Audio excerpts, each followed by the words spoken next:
I think the hour is upon us. Let us start this illustrious board meeting for September 16th.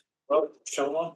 Let's see, Becca can't be here tonight, and Dawn may or may not be here tonight, so we press on with the forces we have available. And I'll have to leave shortly before 6:30. I've had something come up. I've got to. It's all right. I've got to leave at 6.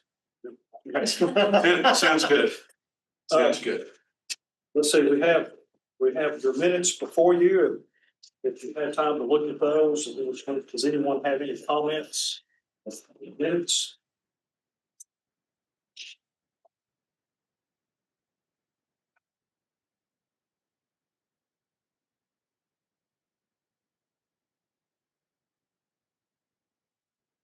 Hearing none, I would entertain a motion to approve. Chairman, I'll make a motion for minutes be approved.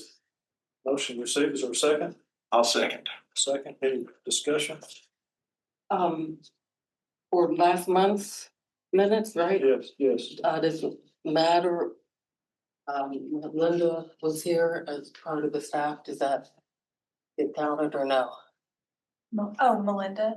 Oh, Melinda was here. Not as an attendee of That's the what I audience, wanted, no. that's what I didn't know, so, okay. No. Okay. All right, hearing no further discussion, we'll vote on approval. All those in favor? Aye. Opposed, like sign. The minutes are approved. We will, and you have no introduction of guests. No one signed up, so we'll relax this tonight. So I don't have a lot for my report. I'm planning to attend the trustee workshop next Thursday, the 25th, and Kathleen is going to hitchhike with me.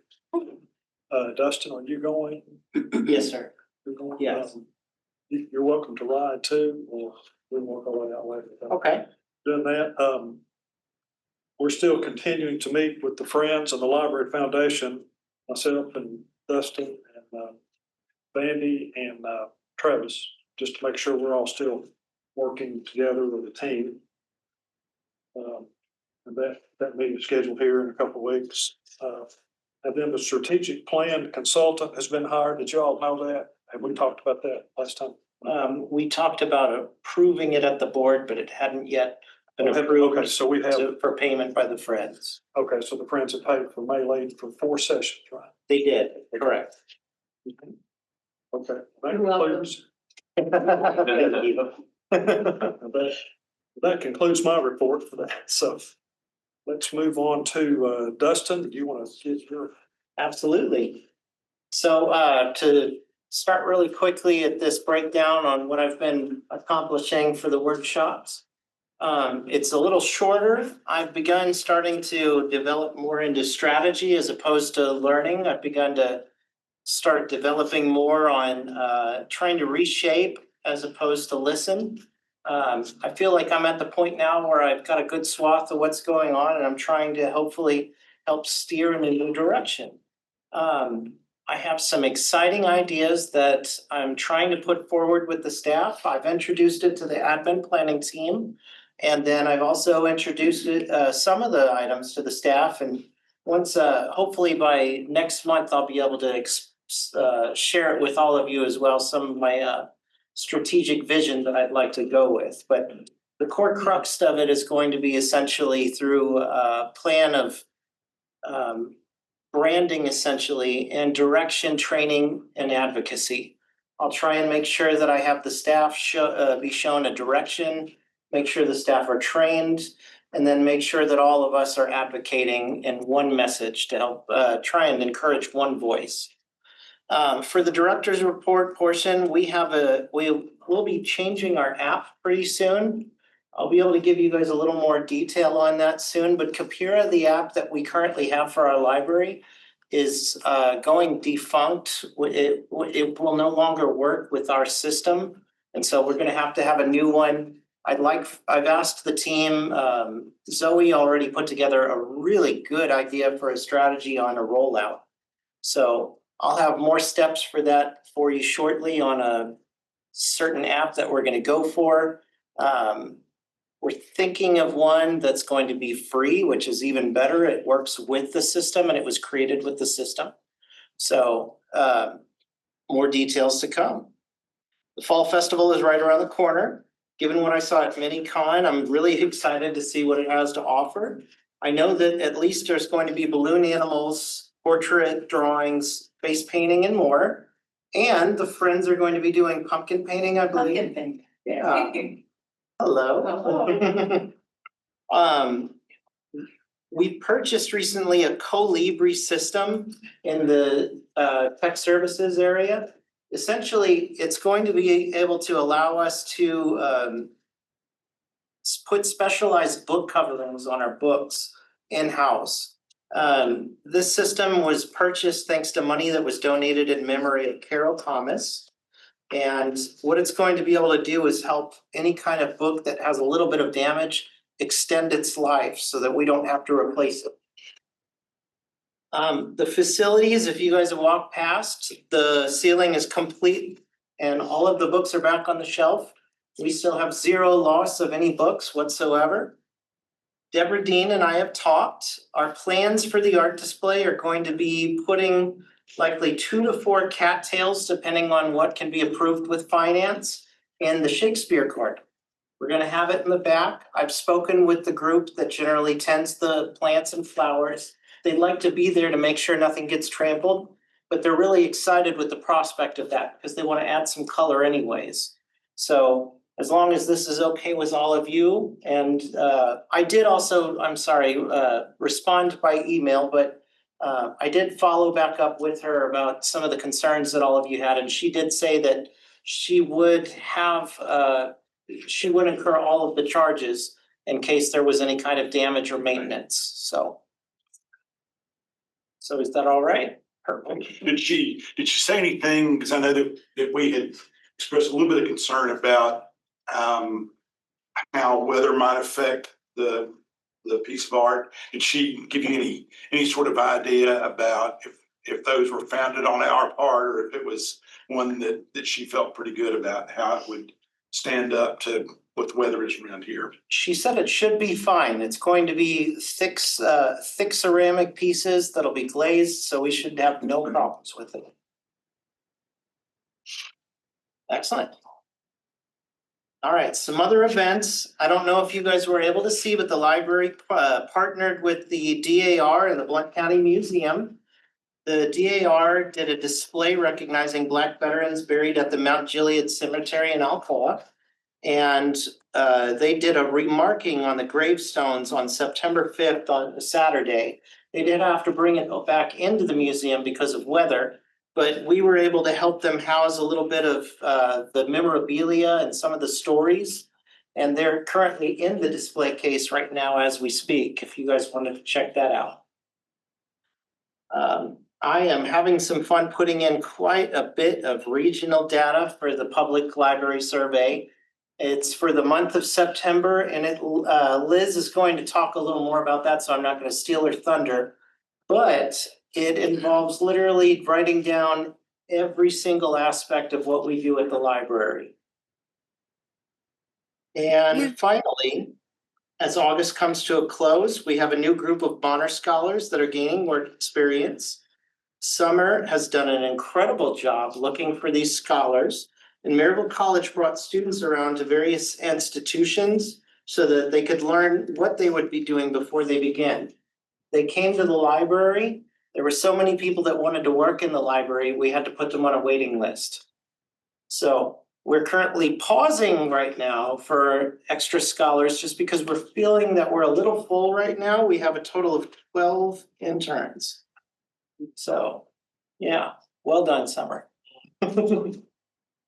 And I just had to share a little happy that I found that I just absolutely love that showcases what we do here. We did have a woman come into the reference department about 2 weeks ago, and she wanted to make a library at her church. She was asked to take care of it, prop it up. She had no idea what to do, so she came to the library, asked for advice, and we're working with her right now. She said her goal is to be able to be trained enough to where she can know how to curate a collection to where if somebody walks in, she can point and say it's right there. So just a little fun thing that we're doing on the side that you guys may never hear about. So that's my report.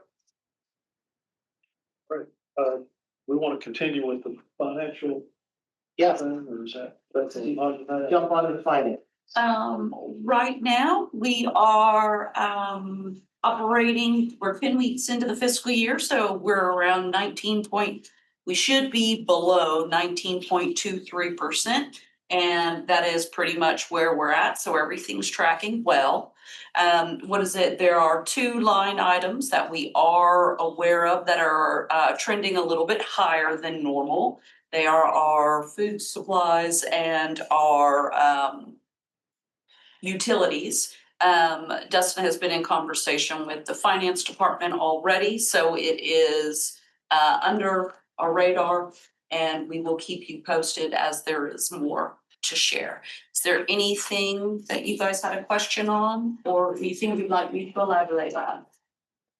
Honestly, I just noticed, is the budget, the county guys, are they now incorporating capital back into operating? Okay, what is it? There is a handout versus the one that is in your, the handout is the one to go to. I noticed that the one that was included in the packet had salary and capital excluded. In this $840,000, that is operating and capital together. So is the county reporting it that way now as well? No, Or why we put it together? formatting. I can break it apart. I mean, if you look at the second report, it's broken apart. Yeah, I saw that. That's why I was Yeah, curious. but in the narrative, well, because we typically don't have capital. Yeah. We've had capital since you've been on the board, Right. but we typically don't have capital. And you'll see the note on the bottom of the narrative. The choice to move the other contracted services amount from operations to capital, that was done by finance. So, but the previous years prior to that, it was in our operating budget. So until everything settles, Okay. I didn't want to give you a different looking format every year, because the last 3 years, because of building projects and all this would have changed frequently. So this has stayed the same. So Don, is this fungible? I don't know what fungible means. Sounds like a fudge brownie to me. So the amount that's budgeted for capital expenditures, we've now included back in operating. Can we use that amount that's budgeted for capital for operating expenses? Or is that, even though it's put together here for display purposes, or do we still have to track it separate? It is not a blank check, but I can tell you, for instance, we have repairs taking place in this room, and those expenses have been applied to that capital line. However, I think if we wanted to buy something big ticketed and I tried to put it on the capital line, general services. That's what I'm saying, so it's not fungible per se, you have some latitude, you have to go get Yes, sir. pre-approval to incur those capital expenses against the capital line, or is there a threshold? It is not that parsed out, Okay, so. good enough. Good enough. I think That was it. Okay. Is that it, Anjanette? Unless anyone has any Any questions. questions on the budget? The finance or? One thing that I would ask, and this is just curiosity on my part with the cafe and the increased price of what we get from the wholesalers there. Is it something, would we be the ones to do the cost increase? Because I suspect like for coffee, for instance, with the price being up, when he's up. Yeah. We would, Okay. and so what is it, it's a sticky wicket, our hospitality services manager is on it. What we wanna do is make sure that, typically what we try to do is make sure that we match what local businesses are doing, because we don't wanna compete with them. What is it? So Chelsea is on that. She keeps this well paced, but she's also making sure that we're buying at the best rate that we can buy. So we have started to shop a little bit differently so that we can make sure we're getting more bang for our dollar. Can I share the success that? Yeah, go for it. Well, the biggest reason why we're over is because the cafe is having more volume than we anticipated. Right now, the cafe revenue looks like it's trending, what did she say, about 15 to 25% higher? And so our expenditures are up because we're having more volume than we thought was gonna happen. We're having a lot more sales in August, even though generally it starts to slow down in August on the trend. It's a good problem to have. Because we try and not, because government, libraries especially are nonprofit, I'm working with the finance department to decide if we need to, if this trend continues, we want to make sure the cafe stays open. So we would try and ask to take the revenue from the cafe, move it into the expenditures to cover the costs. So. Because right now we don't do that. Yeah, exactly. It would require a library board vote to take it to the commission, and then it would require a commission vote. So it would be something that, you know, we just wanted to bring it to all of you to make sure that you know that we're being proactive. We're staying on top of it, and if the trends continue, then it'll be another conversation with y'all. Hopefully, yes, because that sounds like something that we can plow back into the earth there at the cafe, which is a fantastic thing. It's a good problem to have, and I will say I'm really enjoying learning how to make a latte again. He is very good. Okay, let's see, Foundation Board Travis is not here tonight. We're having a meeting this coming Friday that Dustin and I will go to, unless anyone else would just jump at the chance to go to that. And they are working on, trying to assimilate the large gifts they have received in the past little while. So we'll continue to work toward how to figure that out. Let's see, Friends of the Library, Vandy. We have 5 book sales per year downstairs. They are 4 seasonal sales quarterly, and a teacher appreciation, educator appreciation book sale at the beginning of August. So that means in the last 6 weeks, we've had 2 sales. Typically, our revenue on the sales have been running about 18,000. We got over 20 at the June sale. It's always a big one. But the September sale is typically our lowest income. I think probably it's coming right behind the teacher sale. We just finished, we were all just amazed with ourselves at the September sale. We broke $18,000. We sold 11,000 books in 3 days. And that represented, I think the other statistics interesting, about 1,000 sales. So that means people are coming in with, they're leaving with cartloads, trunkloads of books. And I always look at them and think, those books will all be making their way back here next year. So that's I'm sure somebody could do kind of a funny sheet to discover what we just recycle of books. Very successful, happy people. The DAR came and set up an information table. We figured that they were copacetic with what our aims are, as well as the Civil Air Patrol that provides free science gear and consumables to public schools. So and we're being very careful about that, because we know if everybody realized they get an angle on 1,000 people coming to a book sale, they probably all want to come to our book sale. So we're very prudent about who we invite to be with us. But yes, and the other good thing that happens is that's when we generate a lot of our new membership commitments. So I think the final number was somewhere between 80 and 85 new members we picked up that weekend. And once again, I'm assuming all of you are members of the Friends of the Library. And Ann Nixon, our vice president, had such a great time substituting for me last month. She wanted to come back this month, so. Good. Okay, thanks, Mandy. Liz, are you still with us? I am still with you, yes. Your So turn. sorry. I'm coming to you from a remote location. So I have my camera off for bandwidth issues. But I'll turn on to this. Thank you for letting me join you all this way. We had several meetings this evening, so this was the way I could be in multiple places at once, which is a feat.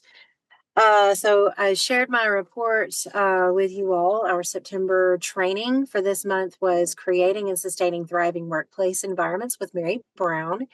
We've had her come and provide training before, and she does a great job. We had both people in person and virtual attend, so we were happy to host her.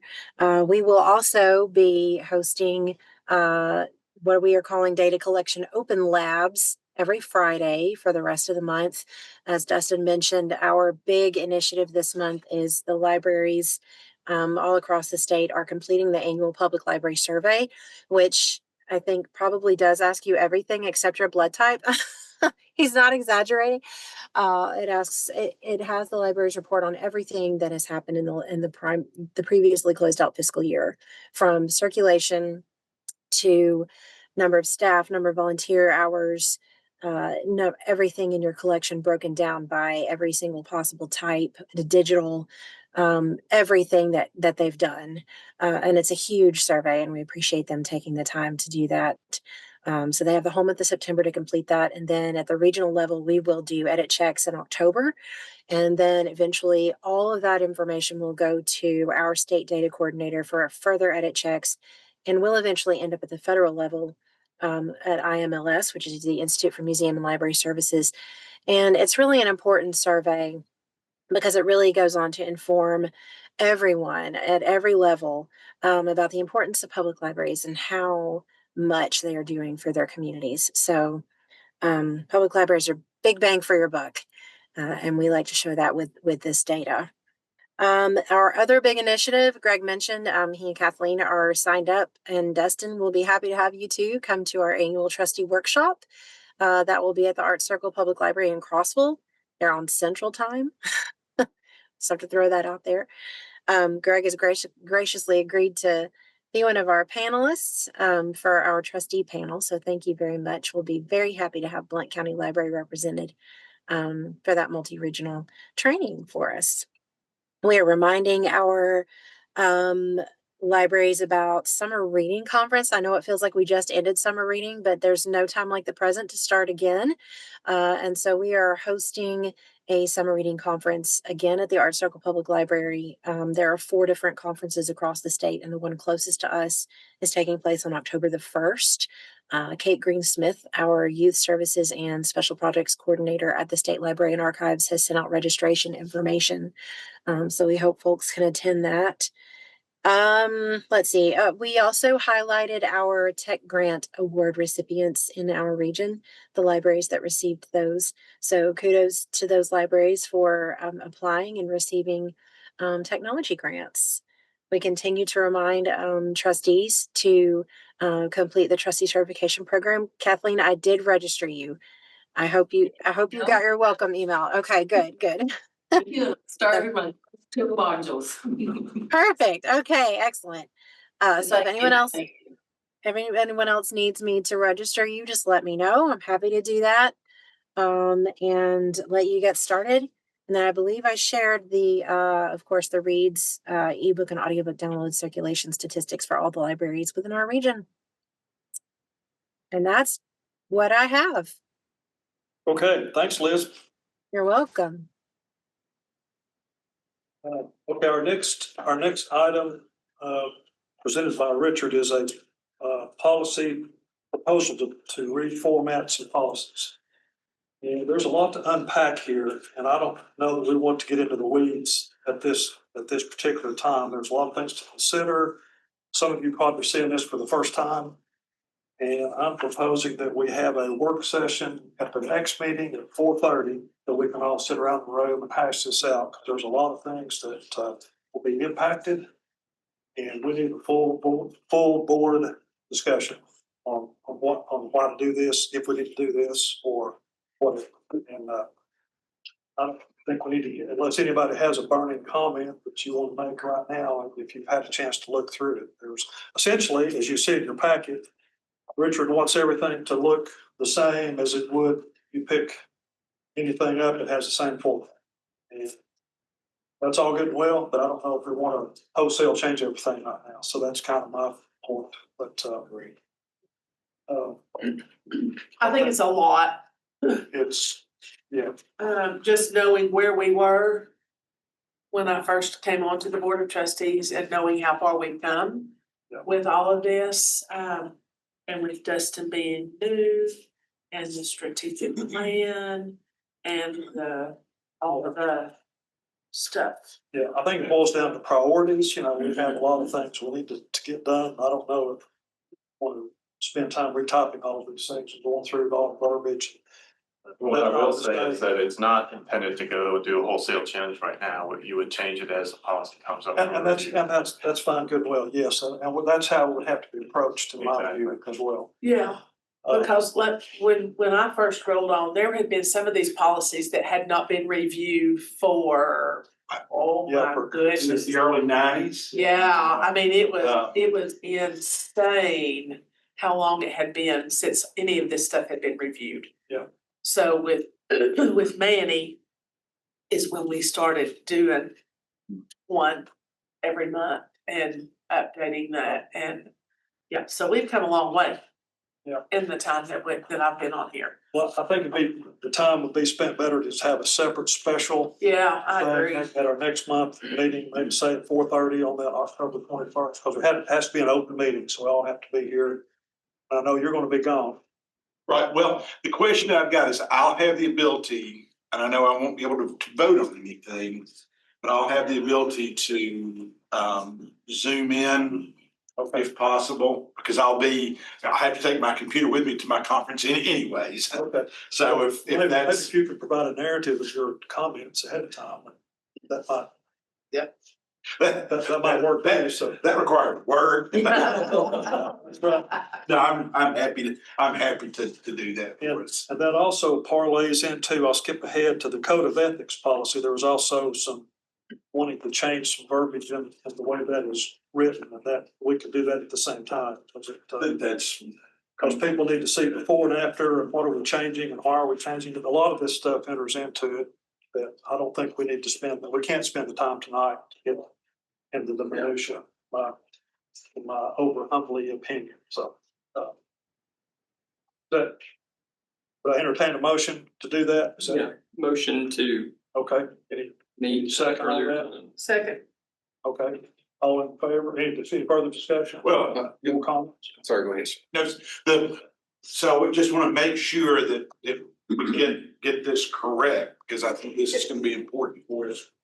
So the motion itself would be, we are moving to set a scheduled work session to discuss the reformatting as well as the ethics, Correct. the code of ethics for the public library trustees on October 21 at 4:30. 4:30, correct. Gotcha, just want to make sure. Thank you for the clarity, yes. Down correct. I meant to say that, all that.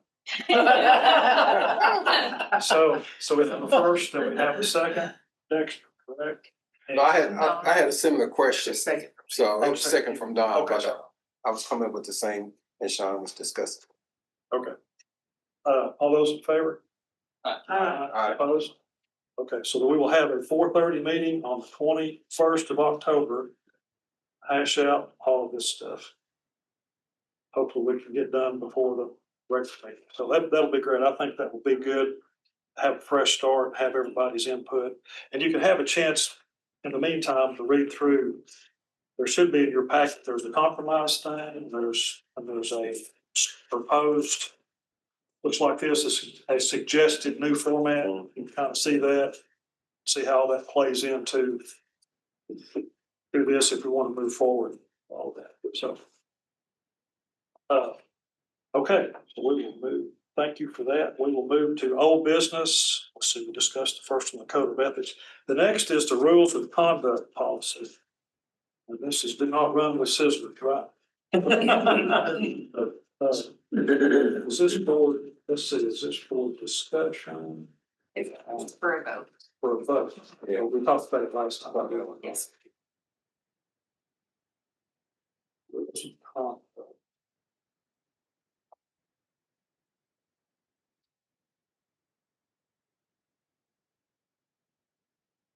Okay, I would entertain a motion to accept this policy. So moved. Is there a second? Second. Any discussion on this policy? You like it, don't like it?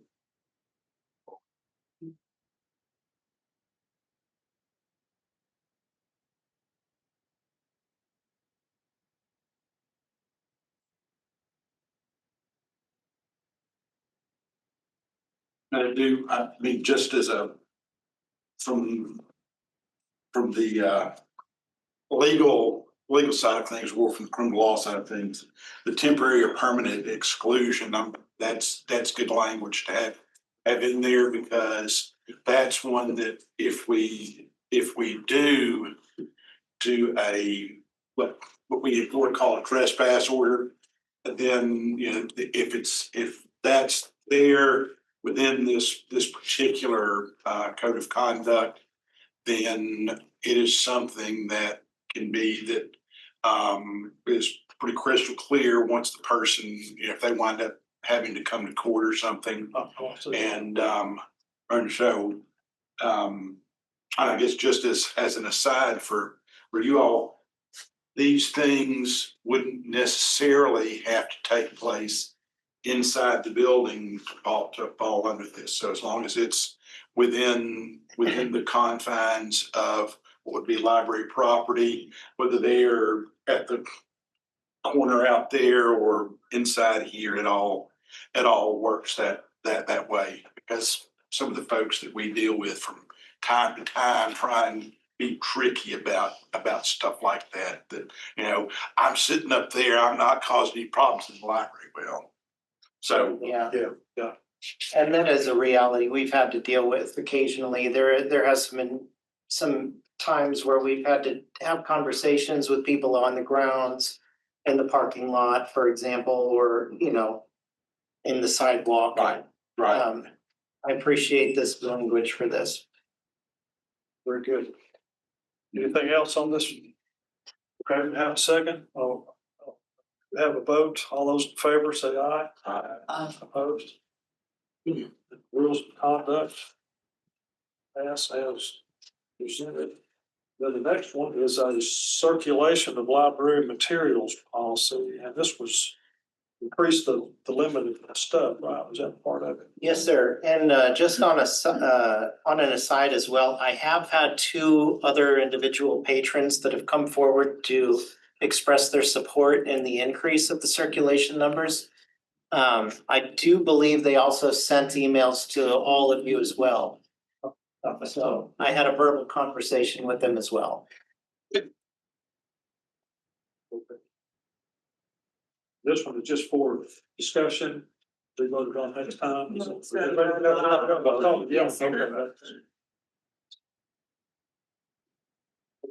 Yeah. Then I had assumed this was an obvious good thing to do, especially when we got the email from the patron.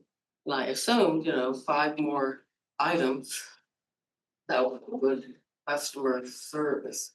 But I have looked into it a little bit, and I just want to say that there are some issues with it evidently.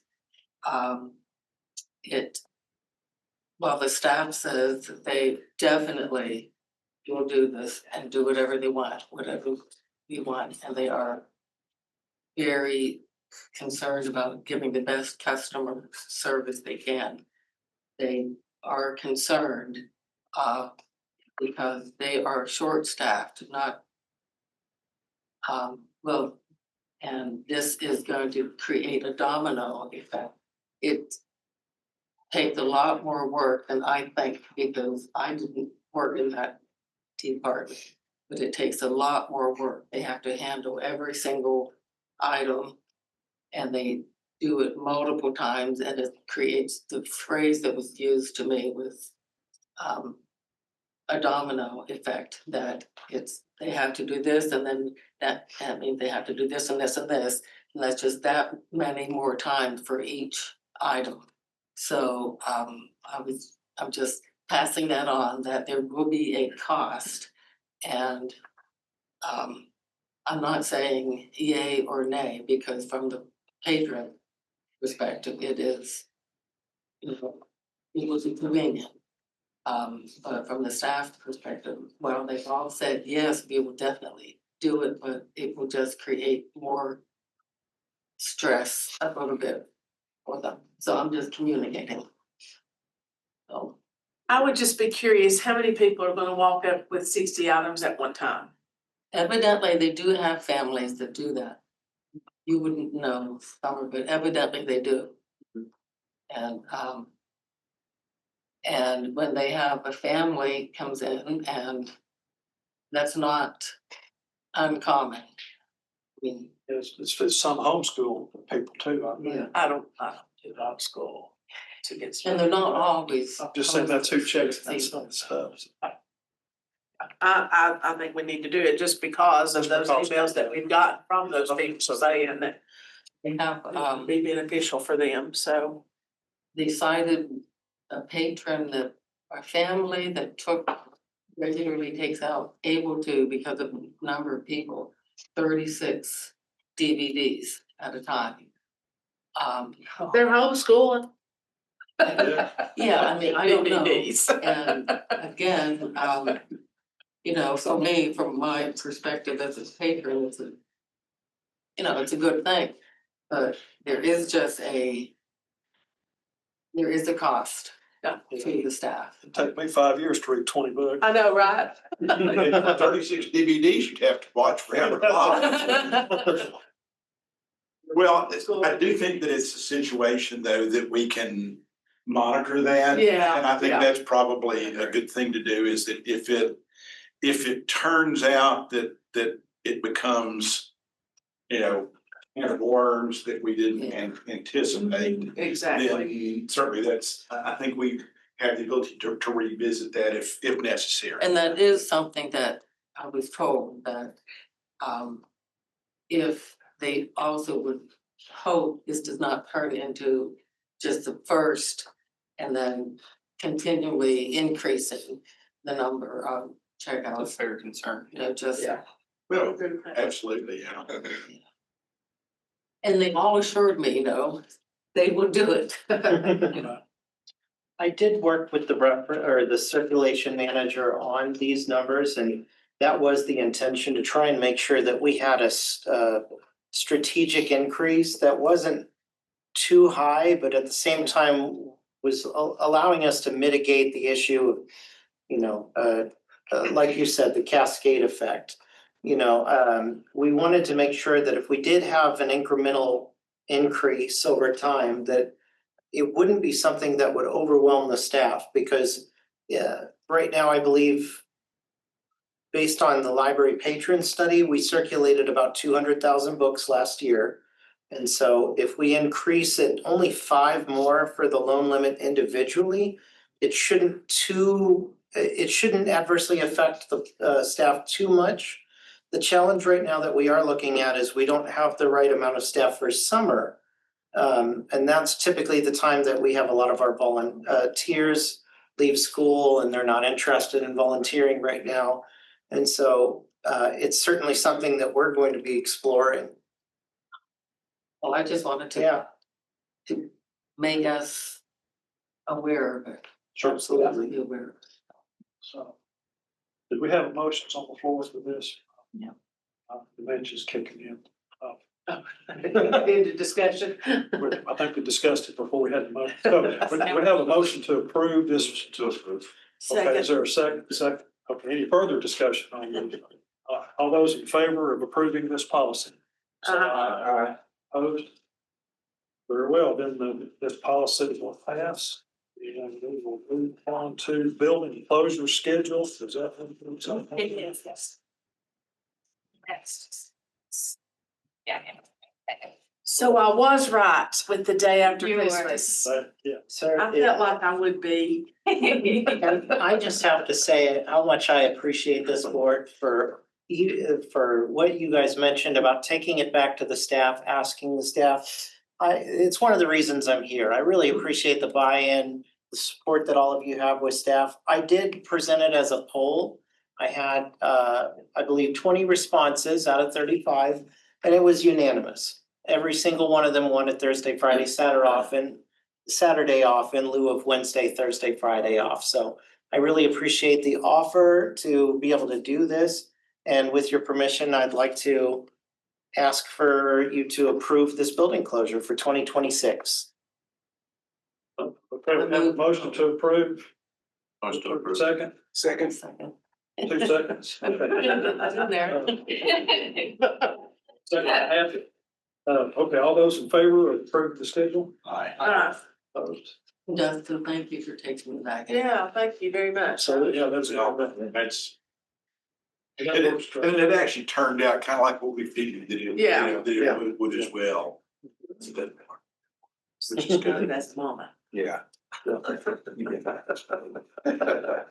Okay, let's move on to new business. We have the public use of the children's area policy. This is up for critique, right?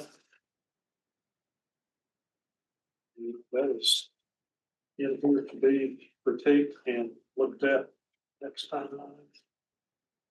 And in reference to this policy, the only substantive changes that we're requesting that you all approve is changing the time that we can contact the authorities.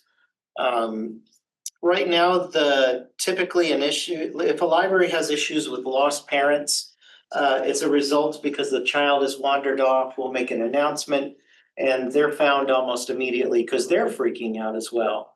I just worried that right now, according to policy, if there's a child missing and we can't find the parent, we have to wait 30 minutes before we can contact the authorities. For me personally, I think that's too long. I'd like to shrink that to 15 minutes. But whenever you make an announcement, is that over the intercom or is it each department is looking? How does that work? I've never heard an announcement. Currently, we would make an announcement just saying, would said parents please come to the front. We wouldn't introduce the child's name. But you bring up a good point that also I'd like to explore in the future. The intercom does not hit the basement. There's certain parts of the building that it can be challenged to be able to hear. So we would like to be able to figure out a way to where we can explore improvements on that aspect. I don't know the answer at this time, though. We would like that too. Yeah. Does the staff still have the walkie-talkie things? Yes, sir. And we would say that over the walkie-talkies as well. Two. A quick question, how often does it happen? Do y'all see this happening on a regular basis or? It is very rare. We will have an occasion where a child will wander off. But I've very rarely seen an instance where we can't find the parent immediately. So it sounds like something should go into the long-term strategic planning. So they're pretty Yeah. much sequestered in the children's area. We've had one specific incident that I'm aware of since I've been here where a child was left alone in the children's area so the man could go out to smoke. But that is a situation in here specifically that's already stated that they're expected to stay in the building with their children at all times until they reach the age of 13. So that is already something stated in the policy that I'd like to personally address with that gentleman again.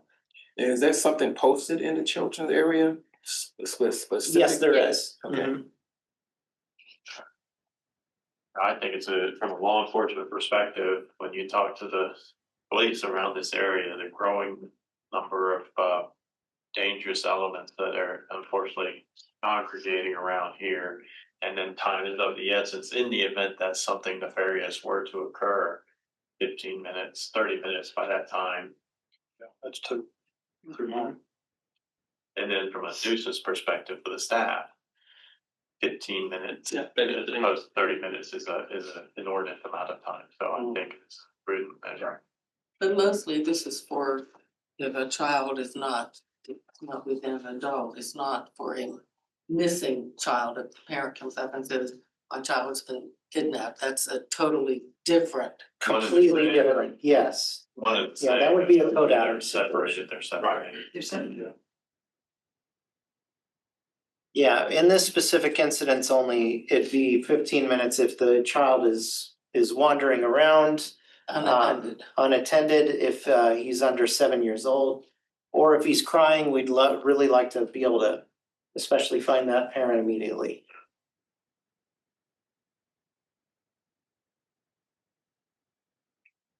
Okay, we will have any more thoughts, we'll vote on this at our next meeting. Then the next item of new business is the cafe employee health policy and contract, which is, I guess, wash your hands, get your rabies shots, that stuff. Is there?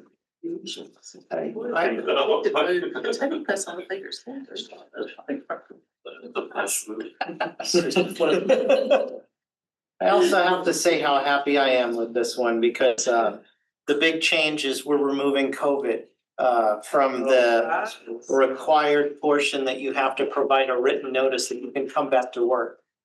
The guidelines have changed. Listeriosis sounds even worse. Yeah, it might be new ones. And it is. I will say that I didn't know a lot of these. The cafe manager thankfully does, and she was the one that had. Yeah, where did she come up with this list? That's why she has a background, a bachelor's degree in cafe services and that.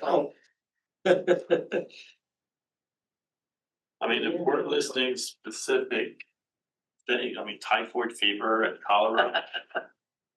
Measles. With the outbreak of measles, I mean, if we're gonna be Yeah. specific and you look at there's another one that's help me out. News. Whooping cough is back. Measles Really? and those another. vaccinating their children. Yeah. Yeah. Yeah, I don't, but again, if, once you start doing the Yeah. inches and where do you stop with the Yeah. inches? But I do know that measles is a national concern at this time, so regardless, I mean, there's more of a measles threat than there is a typhoid fever threat. Yeah. Or cholera. And with these, we would still ask, even if you have the flu or if you have COVID, you're not gonna be working in the cafe. It's just with these specific eaches that you had mentioned only, they'd require a written document from the doctor. Yeah, If- basically, if someone's Yeah. not feeling well, they're not gonna come in and they're gonna be aware of being contagious anyway, Mhm. so. So with that, I mean, if we have the county health, could we go to our county and say, hey, what are the prevailing illnesses in this area? What are the threats? I mean, if we're gonna enumerate, would we actual position input into our health department issue? Because again, I look at if we are doing the eaches, I just think about the typhoid fever one. Typhoid fever is easily spread by not washing your hands. Oh, I understand that, that's So, just the prevalence of it. Typhoid Mary started because she was the food prep person. No, I get it. Yeah. I understand that completely, but as far as prevalence at this particular time, it's getting measles, which is a growing concern. So just from a health department perspective, what would they recommend putting on? Therefore, it's an official.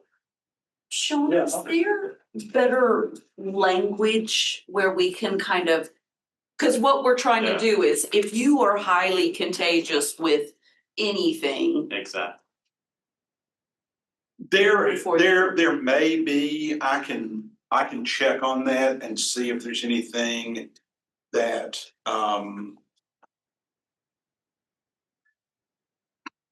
that might be a catch-all that would include all these things, and let you all know, because I was kind of thinking to myself right then, wonder if wonder what the policy might be, say, with the school system at the cafeterias. Yeah, that's what I mean. There's, That's one of those things that I suspect that, whatever they got, our cafeteria workers probably will cover that. There's about 15 restaurants up the street. Surely they have. Absolutely. Yeah, They've got forms their employees have to sign. And actually, that's part of my issue with some of these policies, that just as a preemptive strike here, is we start listing it each as by omission, then it's an exception. Because then they're saying, okay, you list all these, but this one's not, so therefore it doesn't apply.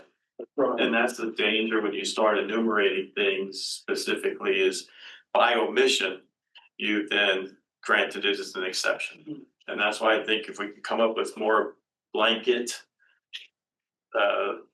legalese that captures and that is truly a policy that you could then adhere to and enforce. That's the concern I have with many of these. As you start enumerating things, you either have to come up with an exhaustive list, or you've opened yourself up to an exception. I'll look into that. Let you all know. Yes, I have to, before the next meeting, I have to send it out. That's okay. You have to work before the next meeting. Okay, so we will hold that advance until the October meeting. Okay, I think that concludes our new business. We have, unless anyone else has any burning desire to discuss, we've got some meetings coming up. Would anyone like to attend the Friends of the Library meeting on the 23rd? I have a conflict about 4 o'clock, and I would. The 23rd of September? That's next Tuesday. Next Tuesday. Next Tuesday. Give me 2 seconds. Can't find my, so I'll be there too. Okay, good. Actually, much rather come where I'm gonna be. If my granddaughter had not wrecked her car, I would not have to go pick her up at school. So the 23rd? 23rd, next Tuesday, 23rd. Yeah, I can do that. You can just kind of sit there and look through this. Unless you have something. Well, I don't know about the looking pretty part, but I can sit there. We're in this room, Mr. Fox. Yeah, 1600? 1600, yes. Roger that's that. correct. Let's see, Dawn, you're going to the I'll be there. Blount County Foundation. I'll go to the foundation meeting on Friday. I don't think there's any need for anyone to go to the Maryville City Council meeting. And Dexter used to do it, Alcoa, meeting. Yeah. So, okay, our next meeting, October 21st, will be at 4:30 to specifically discuss the matters at hand that we discussed previously. That's that. Discuss what we've already discussed. And with that, entertain a motion to adjourn. There, I'd say. All those in favor, stand up. Thank you all for being here.